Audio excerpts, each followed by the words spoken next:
brother. If you rollin' with me, my brother, just know we going past the peak, my brother. And I keep my eyes on the prize. Saya Dian Fajar Susanto, saya bergelut di bidang Muay Thai udah dari 2005. Kenapa saya jadi seorang coach Muay Thai dari 2005 itu?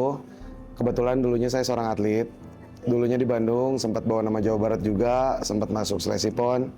Sampai akhirnya saya menemukan salah satu bela diri yang menurut saya udah menjadi penjiwaan buat saya.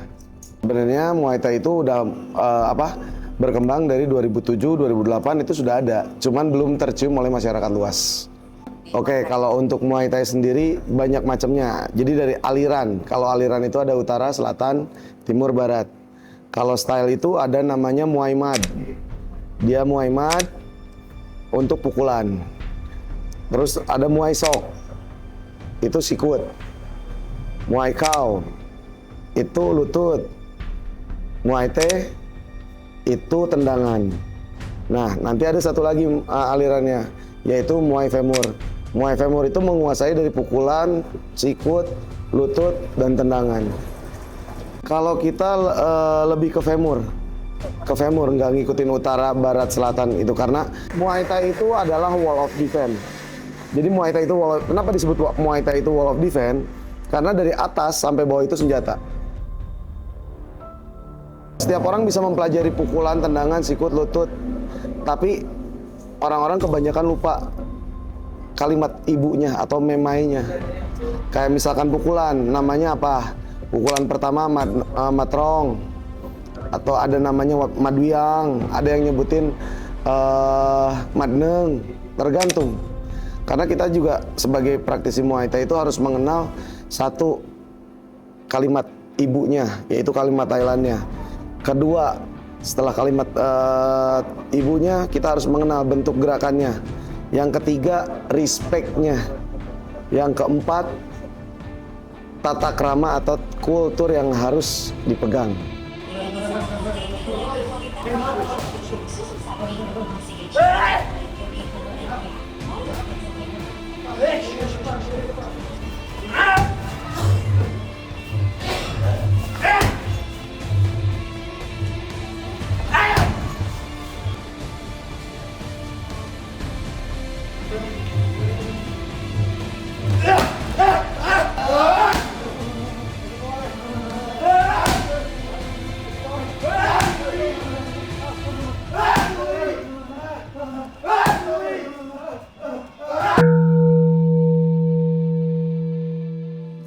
Hormat, respect, humble.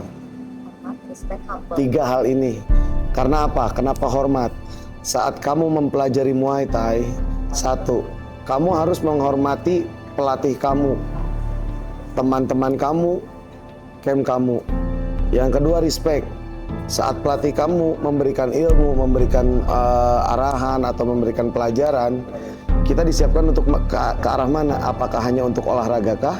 Atau ke arah pertandingan. Nah, respect itu dua-duanya kepake. Kalau untuk olahraga, lu harus nge-respect badan lu biar lebih sehat, untuk menjaga kesehatan. Kalau untuk fighter, lu harus respect sama lawan-lawan lu. Karena apa? Lawan lu juga pasti respect saat di atas pertandingan.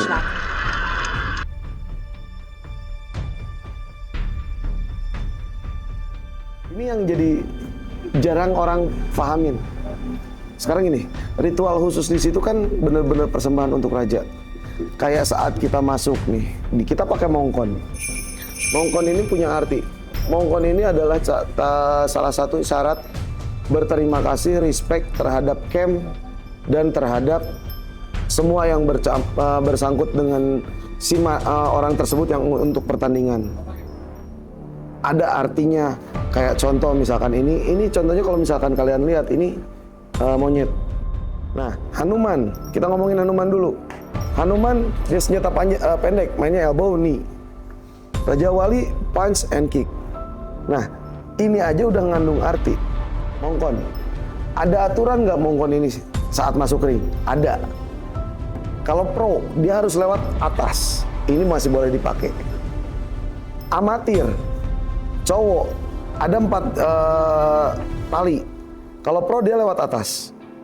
Kalau misalkan amatir, ampro dia lewat tengah. Tapi ini harus dilepas dulu. Kalau cewek sama, ini harus dilepas dan dia harus lewat bawah. Bukan apa-apa, kalau menurut aku pribadi sakralnya apa? Sakralnya dunia fight di Muay Thai itu memang benar-benar sakral karena kita mempersembahkan penampilan ini untuk raja. Yang nonton kita tuh kayak bisa dibilang raja. Awalnya juga untuk raja, ya sampai sekarang pun untuk raja.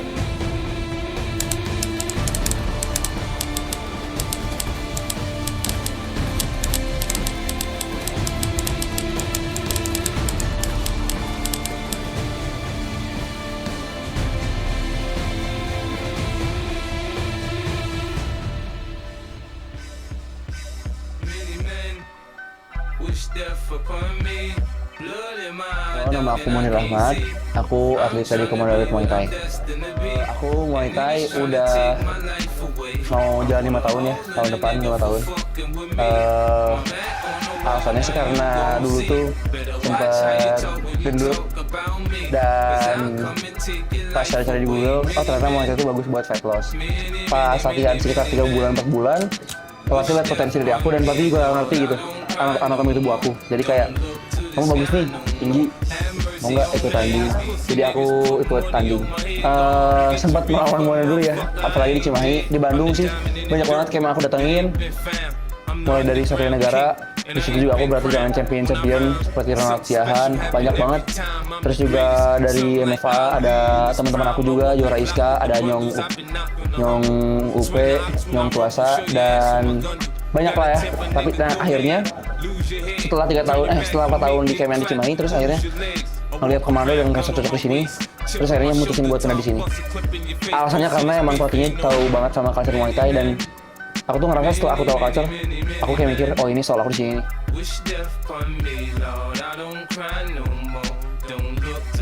Aku anak Ilkom Unpas dan sekaligus atlet. Sekarang aku ada kontrak di KBB untuk main di Porda dan PON, insya Allah.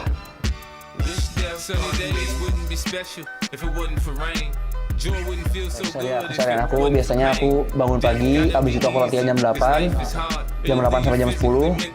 Biasanya aku nggak makan dulu habis latihan karena aku ada diet kan. Karena biasanya aku nurunin berat badan tuh sampai 10 kilo, 12 kilo. Aku jadi pakainya intermittent fasting, baru makan jam 12. Jadi habis latihan pertama itu aku tidur sampai siang. Habis tidur sampai siang, aku baru makan. Nah, habis itu aku lanjut lagi latihan jam 2. Latihan jam 2 itu ada fisik kayak angkat beban, strength conditioning. Itu bagus juga buat tubuh kita ya, buat biar tubuh kita itu kuat pas mukul, power juga jadi makin besar. Baru interval. Nah, habis jam 4 aku makan lagi. Biasanya aku makan buah campur yogurt gitu-gitulah biar BB-nya turun. Aku lanjut latihan jam 7. Biasanya jam 7 itu ada sparring, ada padding sama Coach Rian. Terus juga biasanya Coach Rian ngundang atlet-atlet dari kota Bandung buat sparring sama aku. Biasanya sparring itu bisa sampai 20 ronde kalau misalnya ada tanding. Jadi aku tuh makan berhenti di jam 7 malam sampai jam 12 siang. Jadi aku tuh nggak sarapan dulu. Jadi aku tuh pakai energi pas paginya buat latihan itu pakai energi sisa kemarin. Nah, aku baru makan sampai jam 12. Di jam 12 lalu aku makan. Baru makan pertama. Nah, dari jam 12 aku dari jam 12 jendela makan aku tuh sampai jam 7. Kalau nggak jam 8. Makanan itu aku biasanya banyak tapi dikit-dikit. Aku mendingan banyak tapi dikit daripada banyak tapi udah gitu satu doang sih paling. Dan diet atlet itu nggak bagus ya kalau buat orang awam karena nuruninnya cairan, kadar air bukan kadar lemak. Jadi sebenarnya nggak make sense sih, tapi karena ini bagus juga buat power kita. Cuman emang stres dan juga lemes banget. Tapi karena ini bagus buat power, jadi ya tulis modis gitu. Semua atlet ngelakuin hal ini. Alasan aku memilih Muay Thai itu karena buat aku Muay Thai itu olahraga striking yang paling lengkap. Kita kan ada art of 8 limbs. Kita ada shock, elbow, cow, knee, mat, 2 mat, pukulan, dan tendangan. Jadi 2 pukulan, 2 tendangan, 2 siku dan 2 lutut. alasannya kenapa milih Muay Thai itu pertama, dan yang kedua menurut aku tiap aku step into the ring itu aku merasa hidup ya, I feel alive. Jadi ya mungkin aku sangat passionate lah about fighting, dan aku emang orang yang punya passion di sini. Dan ya aku rasa kalau misalnya aku serius di sini dan aku nggak setengah-setengah di sini, ini hobi yang bisa ngasihin uang, dan juga aku bisa angkat derajat keluarga juga lewat Muay Thai. Karena buat aku Muay Thai itu adalah lifestyle, jadi bukan cuma hobi doang, tapi ini lifestyle buat aku. Jadi ya aku pengen hidup aja, pengen hidup dengan apa yang aku suka gitu. Dan walaupun nanti aku mati di sini, aku nggak bakal nyesal karena aku udah ngelakuin apa yang aku suka.